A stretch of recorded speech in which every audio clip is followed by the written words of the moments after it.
car right now! Ja, the Forsking got it to attacking heads. Now! Sir, I have no intent to flee. I would like to remain in the vehicle. This is a police vehicle. You're under arrest. Get out! Malcolm Wright steps out slowly, hands up. No sudden moves. Officer Craig And- Dutton shoves him against the hood of the matte black Stay right there. Lamborghini Urus. Let me see right there. Let me see those hands. Nice and easy. You got that? Beck, Ijazah Farsinan. And don't you ever forget it. Malcolm says nothing. Dutton pulls his baton, swings it straight through the driver's side window. And don't you Glass ever forget it. explodes across the leather seats. Now we match. Busted window for a busted story. 14 minutes. That is all Officer Dutton has left before his knees buckle in front of his entire department. And he has absolutely no idea. Whew. But to understand what is about to hit this man, you need to know who Malcolm Wright really is. Let me tell you about Malcolm Wright. Or at least, the version of Malcolm Wright that everybody in Sanford, Virginia knows. 42. Tall. Quiet. The kind of guy who mows his own lawn on Saturdays and waves at every single neighbor, whether they wave back or not. Married to Denise, a corporate attorney who makes more per hour than most people make in a day. 2 kids. Nice house on Briar Creek Road. One of those streets where the mailboxes all match and the lawns look like they were cut with a ruler. He has 2 cars, a boring silver Explorer for the school run, and a matte black Lamborghini Urus sitting in the driveway, paid for in full, no loan, no lease, just cash. In a neighborhood like Briar Creek, a car like that asks questions without saying a word. What does Malcolm do? Government consulting. That is what he tells everyone. Every neighbor, every parent at school pickup, every person who sees the Lambo and cannot help themselves from asking. Government consulting. It is the most boring answer on the planet. And that is exactly why he uses it. Nobody digs deeper into government consulting. You hear those 2 words and your brain checks out. Perfect. Now, here is a detail that seems small, but is not. Every morning, Malcolm straps on a heavy silver watch, adjusts it just right, face tilted slightly inward. Denise asked about it once. He said a colleague gave it to him. That is technically not a lie. Keep that watch in the back of your mind. Trust me on this. Sanford, Virginia. 61,000 people. 78% white. It is the kind of place where people say, "We don't see color," and then someone calls the cops because a black family's cookout went past 9 o'clock. The police department has 94 officers. 11 are black. In 18 months, 3 excessive force complaints have been filed. All 3 involved black drivers. All 3 were investigated internally. All 3 were cleared. 3 for 3. Perfect record. If you are the department, anyway. Now the man with the baton. Craig Dutton. 34. Born here, raised here, badge here. His daddy was Sanford PD before him. Dutton is the guy everyone likes in the locker room. Loud, funny, confident. Good cop on paper. But pull his traffic stop numbers, and the paper starts to smell. 412 stops in 3 years. 68% involved black or Latino drivers. In a town that is almost 80% white. Read that again. 68%. That is not bad luck. That is a habit. Dutton does not think he is racist, by the way. He would swear on it, and he would mean it.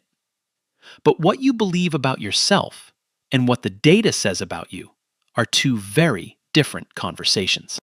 His boss, Sergeant Harold Benson. 51. Quiet type. Signs off on Dutton's paperwork the way most people sign for a package. Does not open it. Does not check it. just scribbles his name and moves on. He has been doing this for 4 years. Every report, every stop. Approved. Done. Next. Then there is Tanya Moore, 24, brand new. 5 months on the job and still figuring out where the good coffee is. She is Dutton's partner today, and the only instruction she has ever been given about riding with Dutton is this: back him up, keep quiet, and learn. She is going to learn something today, just not what anyone planned. Saturday morning. Malcolm kisses his daughter on the forehead, grabs his keys, and, for no particular reason, picks the Lamborghini instead of the Explorer. Maybe he just wants to feel the engine. Maybe his kid asked about the cool car. Does not matter. He pulls out of the driveway, turns onto Briar Creek Road. Speedometer sitting at 32 in a 35 zone. Windows up, music low. Just a man driving his own car through his own neighborhood on a Saturday. 4 minutes. That is how long it takes before blue lights show up in his mirror. And right there, on that quiet suburban street, the worst day of Craig Dutton's life begins. He just does not know it yet. Malcolm sees the lights. He does not speed up, does not panic. He signals right, pulls to the curb slowly, puts the car in park. Both hands on the steering wheel. 10 and 2. Window already down. He has done this before. Not this exact thing, but this. The pullover. The wait. The quiet calculation of how to stay alive during a routine traffic stop. Every black man in America knows this choreography. You learn it the way you learn to tie your shoes. Except, getting it wrong does not mean a loose lace. Dutton takes his time getting out of the cruiser. Moore steps out the passenger side, hand resting on her belt. She stays near the back bumper. Her body cam is running. Dutton does not walk to the window first. Instead, he does something that tells you everything you need to know about what is happening inside his head. He walks the full perimeter of the Lamborghini. Slowly, running his fingertips along the fender like he is inspecting something at an auction, like he is appraising property that has already been seized. He circles the entire car before he even looks at Malcolm. Then he gets to the window, does not introduce himself, does not say good morning, does not state a reason for the stop. Nice ride. Registration and insurance. Now. Malcolm, calm as a man ordering coffee.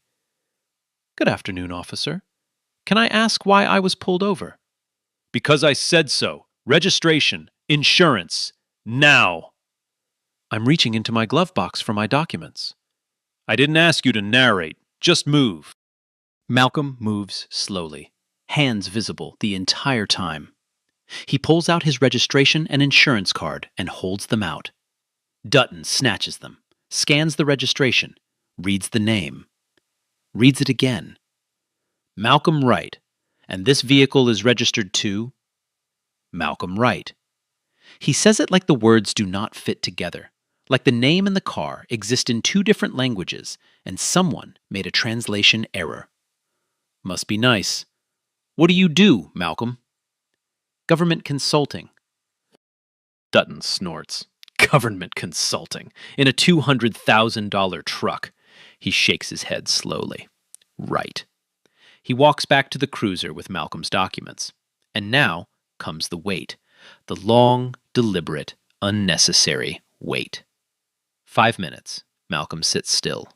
8 minutes. His hands have not moved from the steering wheel. 11 minutes. The average traffic stop in America takes between 8 and 12 minutes. Malcolm is now past that window, and Dutton has not come back. 12 minutes, and Dutton returns. But something has shifted. His stance is wider. His hand sits closer to his hip. His chin is up. Whatever he was doing in that cruiser for 12 minutes, it was not paperwork. Mr. Wright, step out of the vehicle. Officer, I've provided all my documents. They're clean. Can you tell me the reason I need to step out? I am not going to ask you again. Malcolm opens the door, steps out slowly, hands visible. He stands at his full height, 6'2", navy polo, khakis, clean sneakers. He looks like a man going to brunch, not a crime scene. Hands on the roof. Malcolm places his palms flat on the roof of his own Lamborghini. The car he paid for. The car registered in his name. And he presses his hands onto it like a suspect, while a cop who has found nothing wrong stands behind him with a hand near his weapon. Moore watches from the back. She shifts her weight from one foot to the other. Her body cam catches her glancing at Dutton, then looking away fast, like she saw something she was not supposed to see. Dutton pats Malcolm down, runs his hands along his sides, his waist, his pockets. Nothing. No weapon, no contraband. Nothing but a wallet, a phone, and a set of keys with a standard-looking keychain fob attached. Dutton glances at the fob, turns it over once, tosses the keys back onto the driver's seat. Remember that keychain fob. If you rewatch this part later, you are going to lose your mind.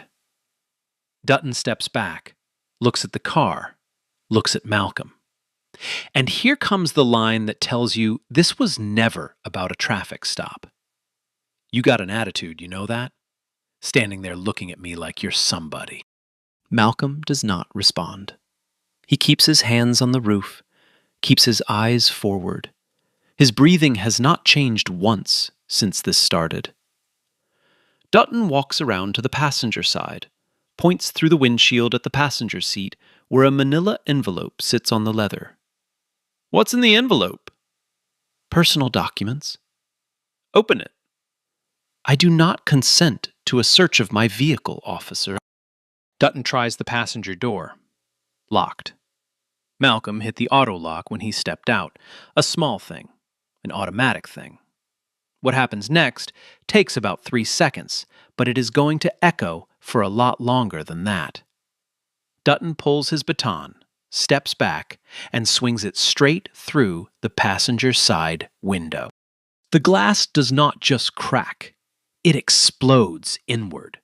Fragments spray across the cream leather seat, the center console, the manila envelope, the floor mats.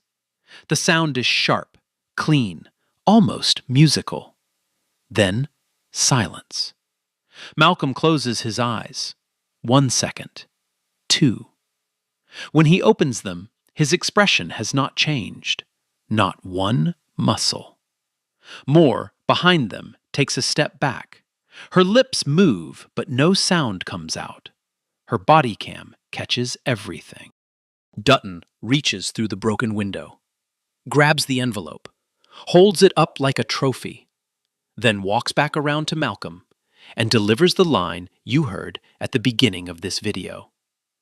Get your dirty black hands off that steering wheel and get out. Malcolm is already out. He has been out. Dutton's words do not even make tactical sense anymore. This is not policing. This is performance. This is a man who has already decided the ending and is just filling in the middle. Dutton radios in. Dispatch, I've got an uncooperative suspect, possible stolen vehicle, requesting backup at Briar Creek and Elm. Uncooperative. Malcolm has complied with every single instruction. Possible stolen vehicle. The registration is in Malcolm's name and came back clean 12 minutes ago. But that is what goes out on the radio. That is what the backup units hear. 2 more cruisers show up within 4 minutes. Sergeant Harold Benson steps out of the first one. He looks at the scene. A black man in khakis standing with his hands up beside a smashed Lamborghini. 3 patrol cars. Broken glass on the pavement. Benson looks at the broken window. Looks at Dutton. You got this handled? Yes, sir. Just waiting on the VIN check. Benson nods. Gets back in his cruiser. That is it. That is the whole conversation. His officer just put a baton through a civilian's car window, and the only question the supervisor asks is whether the situation is handled. Not what happened, not why there is broken glass everywhere, not whether the man standing in his own neighborhood with his hands in the air is okay. Nothing. Meanwhile, the evidence is already stacking. Body cam footage running on both Dutton and Moore's cameras.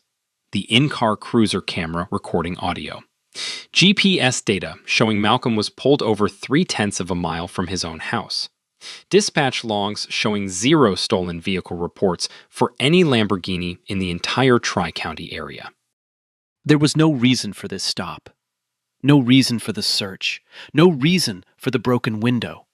The only reason any of this happened is standing right there in a uniform, holding a manila envelope that does not belong to him. And he still has no idea what is inside it.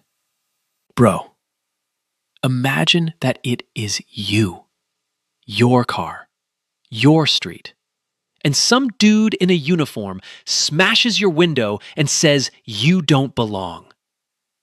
What do you even do with that? Because Malcolm just stood there. And I don't think I could. Malcolm is placed in the back of Dutton's cruiser, not arrested, not cuffed, just detained. The door locks from the outside, and that is that. He sits behind the cage partition with his hands in his lap, looking straight ahead, saying absolutely nothing. 22 minutes. That is how long they keep him in that back seat. 22 minutes of sitting in a police cruiser 0.3 of a mile from his own house while his Lamborghini sits on the curb with a smashed window and glass all over the seats. Here is what is strange, though. Malcolm does not call a lawyer, does not ask for a phone call, does not demand a badge number, does not raise his voice. Nothing. He just sits there like a man waiting for a bus he knows is coming. And if you are watching this thinking, why is he so calm? Hold that thought. You will get your answer. And it will flip everything you think you know about this man upside down. While Malcolm sits in the back, something interesting is happening outside. Dutton and Benson are standing between the two cruisers, talking. They think they are having a private conversation. They are not. Because the in-car camera in Dutton's cruiser is recording audio the entire time. Dutton, low voice. Guy's got a clean record. Registration checks out. Benson, so what's the play? I write it up as reasonable suspicion, tinted windows, envelope in plain view. Benson pauses. The window you broke was the passenger side. Right. Because I observed suspicious materials through the windshield. Exigent circumstances. Another pause. Longer this time. Then Benson. Quiet. Fine. Just make sure the report's clean. Just make sure the report is clean. Not, what did you do? Not, why did you break the window? Just make the paper look right. These two men are standing on an American street, building a false narrative in real time. And from the way they talk, this is not their first time. This is routine. This is Tuesday. After 22 minutes, Dutton opens the back door, tells Malcolm he is free to go. No citation, no arrest, no charges, and definitely no apology. Dutton, smirking. Have a good day, Mr. Wright. Drive safe. Malcolm steps out, walks to his Lamborghini without a word. Glass is still covering the passenger seat. He brushes a few pieces off the driver's side, sits down, starts the engine, and drives home at exactly the speed limit. He does not say a single word. Not one. But the second he walks through his front door, something shifts. Denise sees his face from the kitchen. She does not ask what happened. She has seen that expression before. She just watches him walk past her toward his office. Malcolm closes the door, picks up the phone. One call. It's right. Priority upload. Sanford PD. Officer Craig Dutton. Badge number 1142. Sergeant Harold Benson. Supervising. I have audio, visual, and a Fourth Amendment violation with property destruction. This one's clean. The voice on the other end. Copy. Files flagged. Are you good? I'm good. My car isn't. A pause. Then Malcolm laughs. Not a happy laugh. Not a relieved laugh. The kind of laugh that comes out when a man who has been building a case for 8 months watches a small-town cop hand-deliver the evidence gift-wrapped. Now, if you are paying attention, your brain is starting to rearrange some things right now. Priority upload, audio and visual, badge numbers memorized and ready to go. This is not a man who just went through a traumatic experience and is calling a lawyer. This is something else entirely. But we are not there yet. Almost. Not yet. The next morning, Malcolm is in the driveway, looking at the broken window. A neighbor walks over, white guy, mid-50s, genuine concern on his face. Malcolm, what happened? You all right? Had a run-in with local law enforcement. That's terrible. You should file a complaint. Malcolm, half smiling. Already taken care of. Already taken care of. The neighbor hears a civilian complaint, maybe a phone call to the department, maybe a letter to the city council. That is not what Malcolm means. That is not what Malcolm means at all. And then there is Pastor Jerome Davis. 58 years old. Runs Greater Hope Fellowship, the largest black church in Sanford. For 3 years, this man has been collecting stories. Every traffic stop, every pat-down, every I got pulled over for nothing. He has it all in a binder. A physical 3-ring binder with tabs and dates and witness names and badge numbers. He has filed formal complaints with Sanford PD 4 separate times. 4 times the department investigated itself. 4 times the department found nothing wrong. Pastor Davis does not know Malcolm Wright is anything more than a neighbor who goes to church sometimes. But Malcolm knows about Davis. Malcolm has read every single page in that binder, and very soon, that binder is going to matter more than Pastor Davis ever imagined. 3 days later, Tuesday morning, Sanford PD briefing room. Smells like bad coffee and floor wax. Dutton is near the front, leaning back, telling some fishing story. Benson is in the corner, sipping from a styrofoam cup. Moore is in the back row. Quiet. She has not slept well in 3 days. Every time she closes her eyes, she hears glass breaking. Shift assignments, patrol zones, reminder about the department cookout. Normal. Boring. Tuesday. Then, the door opens. 3 people walk in like they own the building. 2 men in dark suits. 1 woman. Gray blazer, credentials on her belt. The kind of face that does not smile, because smiling is not in the job description. The room goes quiet. Not gradually. Instantly. Captain Roy Garrison stands up. He was not expecting visitors. His face says that, loud and clear. Captain Garrison, I'm Deputy Director Elaine Crawford, Federal Bureau of Investigation, Civil Rights Division. FBI does not show up at local departments for parking tickets. Civil Rights Division does not show up at all unless something has gone very wrong. We are here pursuant to a federal investigation into systemic civil rights violations by officers of the Sanford Police Department. I have a warrant authorizing seizure of body cam footage, personnel files, internal affairs records, and dispatch logs dating back 36 months. She places the warrant on the table. The paper barely makes a sound, but it hits that room like a bomb. Nobody moves. Dutton's fishing story is gone. His mouth is open. His hands are flat on his thighs. Crawford is not done.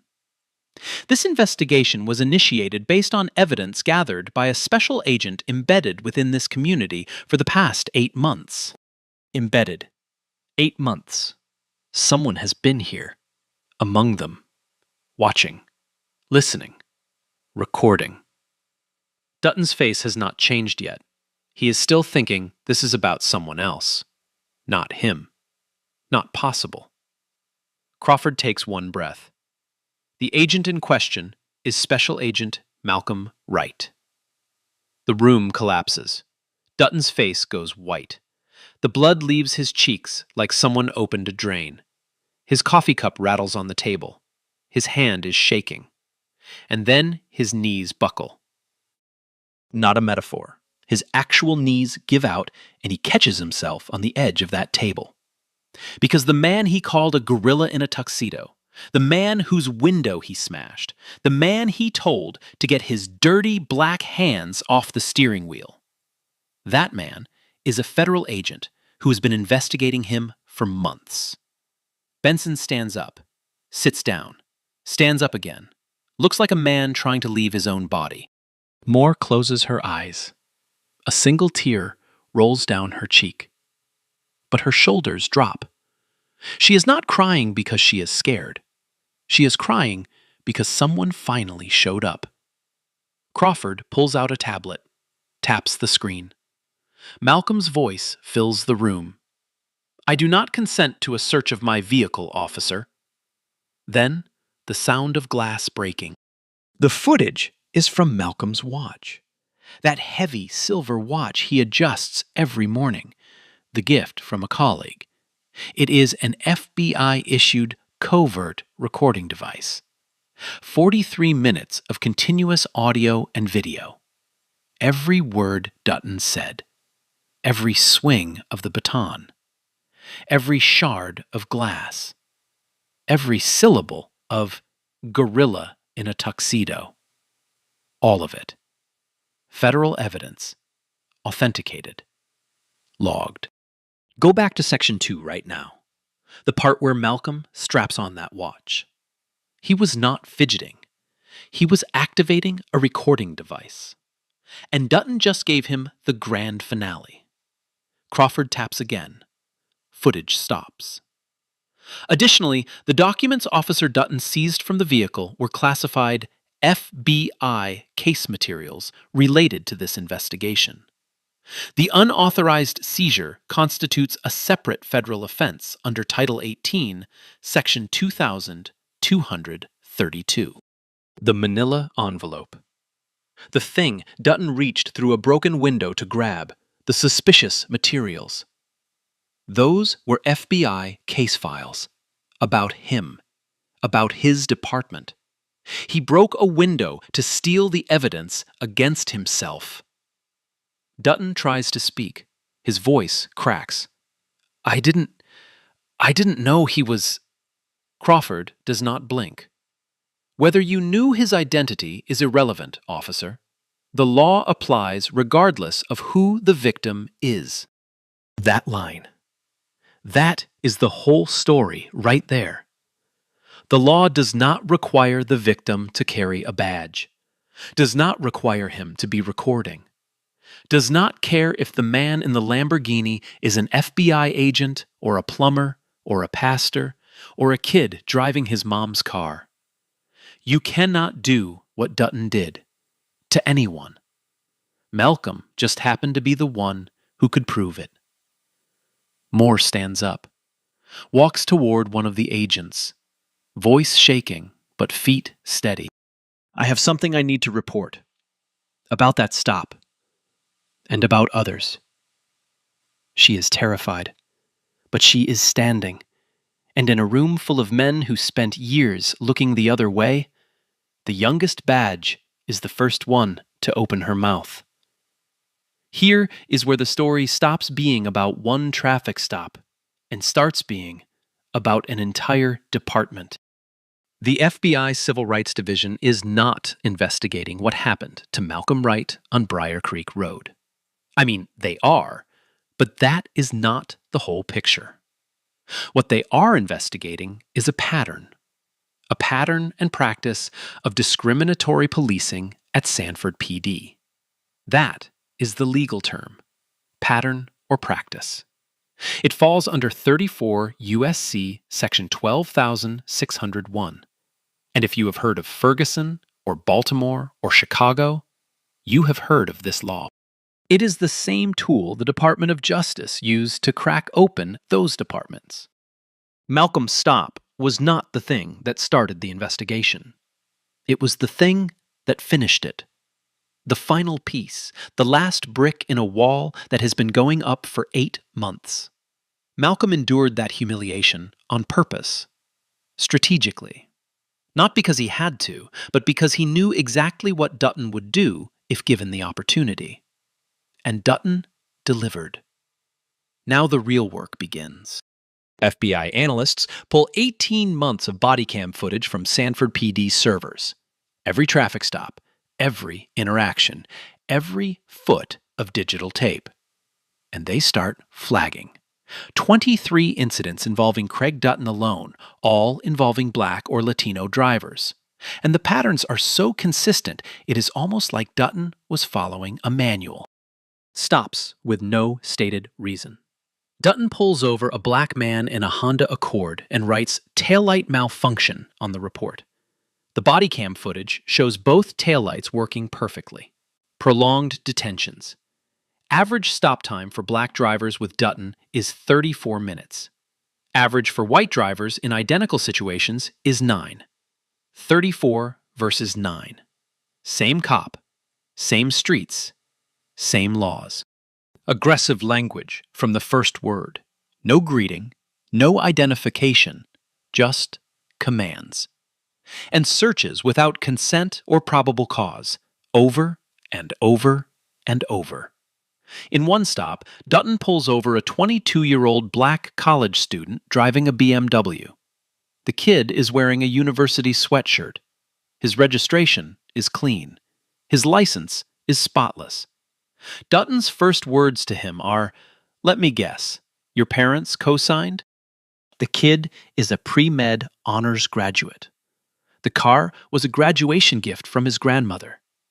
He sat on the side of the road for 41 minutes. No citation was issued. That kid never filed a complaint. Most of them don't. And that is the part that makes this whole thing so much worse.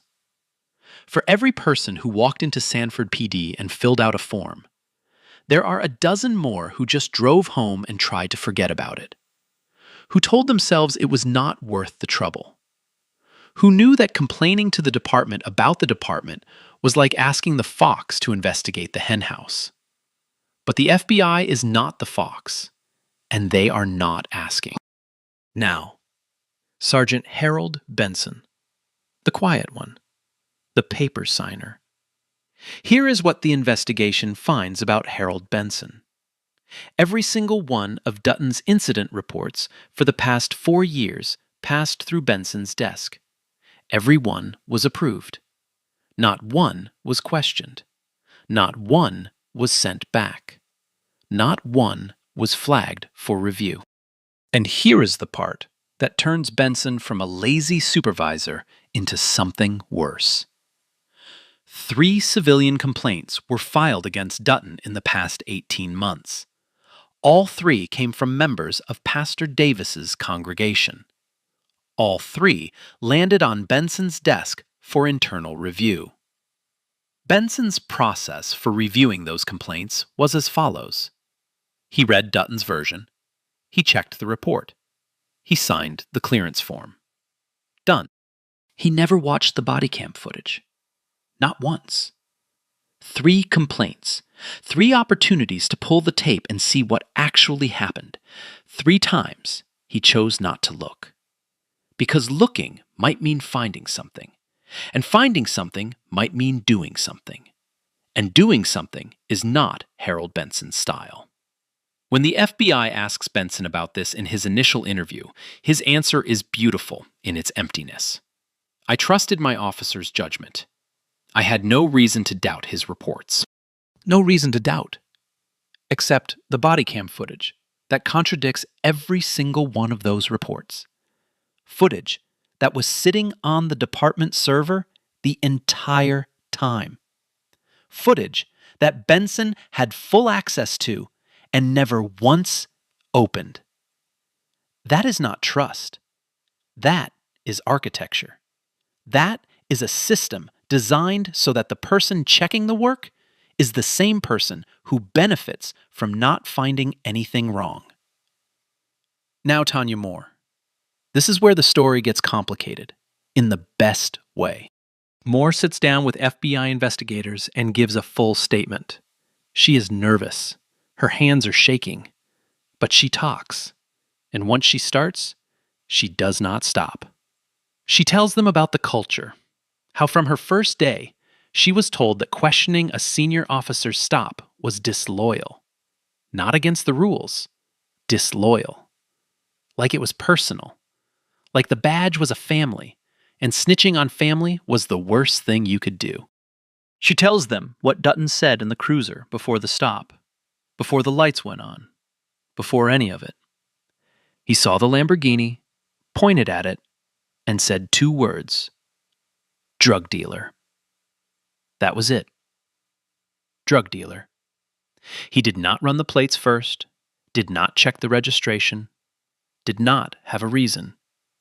He saw a black man in an expensive car, and that was enough. She tells them about Benson's instruction on her first week. If Dutton makes a stop, you back him up. Don't ask questions. Not training, not guidance, an order. Keep quiet and learn.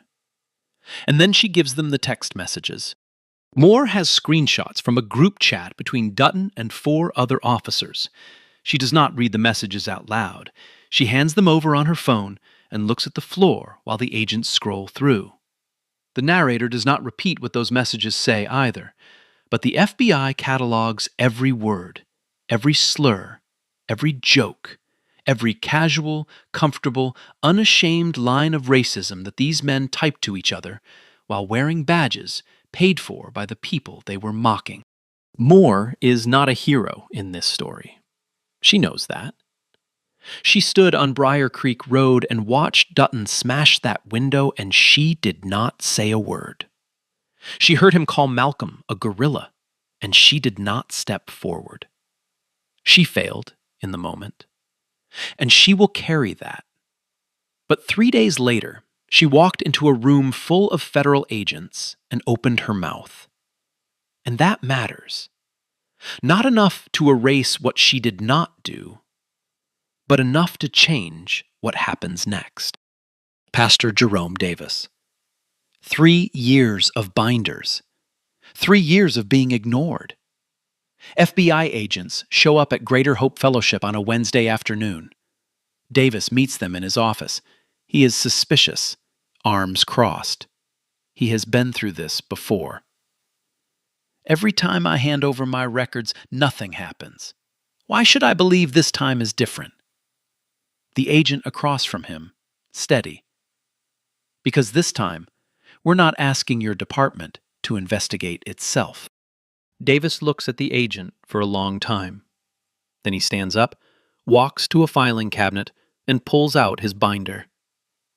3 years. Every incident is documented. Names, dates, badge numbers, witness contacts, cross-referenced and tabbed. He has been doing the FBI's job for 3 years with a 3-ring binder and a church copier. And now, finally, someone is listening. Now, the confrontation. Dutton's formal interview with FBI civil rights investigators. He has a lawyer next to him, not the police union attorney, because the union has already backed away. A private lawyer, paid out of pocket. That tells you everything about where Dutton stands right now. Alone. The investigator starts to calm. Professional. Almost friendly. Officer Dutton, what was your stated basis for the traffic stop of Mr. Wright? I observed the vehicle traveling in a manner that suggested the driver might be unfamiliar with the area.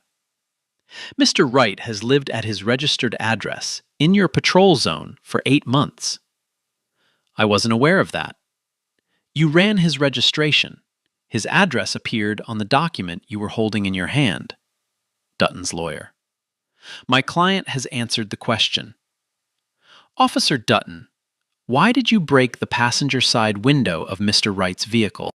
I observed suspicious materials on the passenger seat and believed exigent circumstances justified.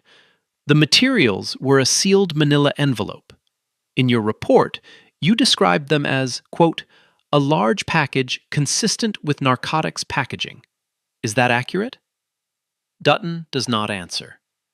Those materials were classified FBI case documents, officer. You seized federal evidence during an unlawful search. Dutton's lawyer asks for a break. The investigator does not raise his voice once. Does not need to. The facts are doing all the work. Every answer Dutton gives runs into a wall of body cam footage and timestamps and documents that say the opposite. The investigation does not stop at Dutton. It goes up. Captain Roy Garrison, head of Internal Affairs, is next. His defense is the same empty suit Benson wore. We followed departmental procedure. And that is technically true. They did follow procedure. The problem is the procedure itself. Departmental procedure at Sanford PD routes complaints to the accused officer's direct supervisor for review, which means Benson reviewed complaints about Dutton, and Garrison signed off on Benson's reviews. Nobody independent ever touched those files. The process was designed to clear, not to investigate. It was not a broken system. The system was working exactly as designed, to protect its own. One more beat. A quiet one. Malcolm at home. Evening. His daughter is doing homework at the kitchen table. She looks up. Daddy, when is the car window getting fixed? Soon, baby. What happened to it? An accident. Denise is standing in the doorway. She does not correct him. She just watches. She has been a federal agent's wife long enough to know which silences to leave alone. Later, after the kids are in bed, Malcolm and Denise on the couch. He is staring at nothing. I've done undercover work in places that would give you nightmares. But nothing hits like being treated as a suspect in your own neighborhood, in front of your own house. Denise puts her hand on his, does not say anything, does not need to. Because this is the part people forget. Malcolm Wright is an FBI special agent. He has training and clearance and a recording device on his wrist. But underneath all of that, he is also just a black man living in America. And the badge does not make the sting go away. It just means you have somewhere to put it. 6 weeks. That is how long it takes for the FBI Civil Rights Division to finish what Pastor Jerome Davis spent 3 years begging someone to start. The findings land like a freight train. Officer Craig Dutton, charged with deprivation of civil rights under color of law, 18 U.S.C. Section 242, unlawful search and seizure, destruction of property, filing a false police report, and one charge that nobody saw coming: unauthorized seizure of classified federal materials. That last one is the envelope.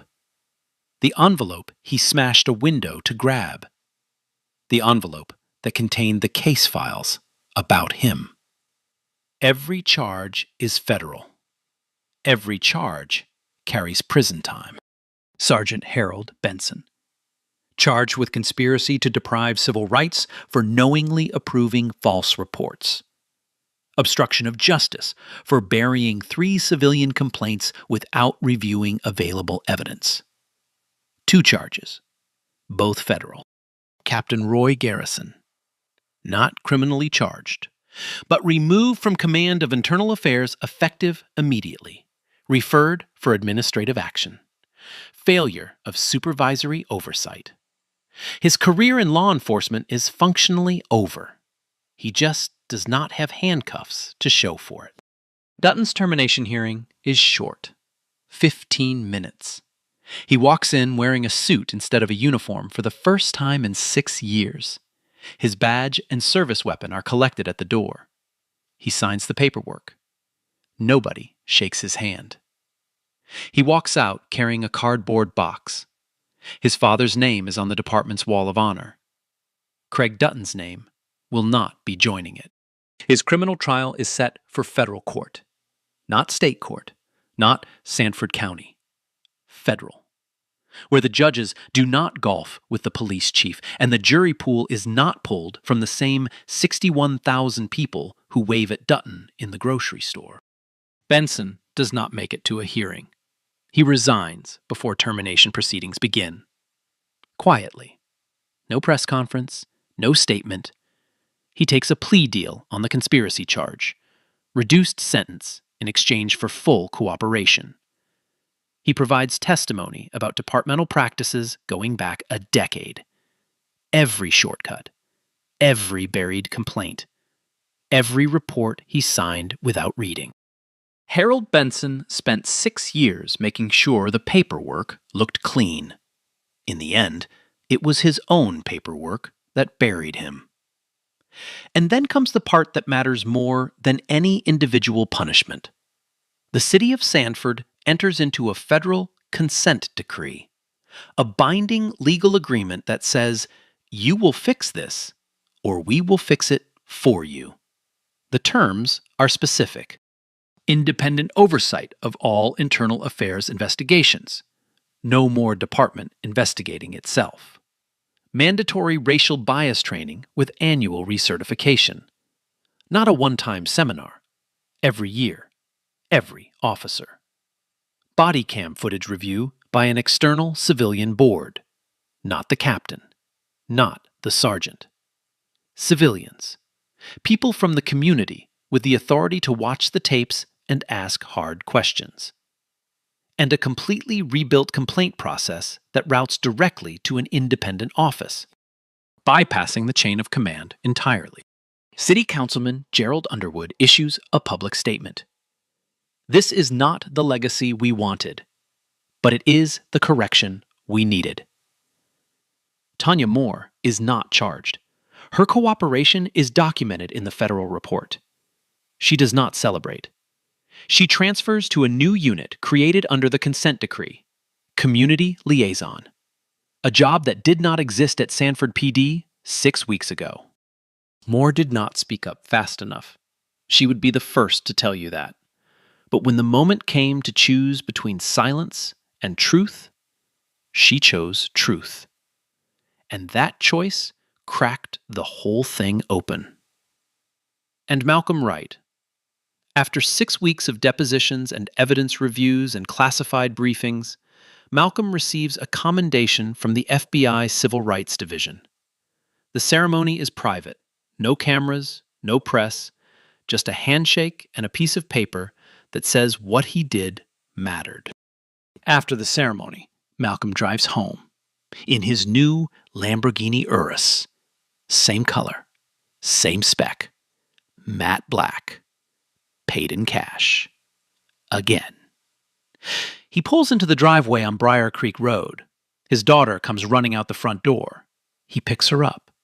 She wraps her arms around his neck and he holds her there for a long time. The neighbor waves from across the street. Malcolm waves back. Same man, same street, same car. But the world around him is a little different now. Not fixed. Not perfect, but different. And sometimes, different is where it starts.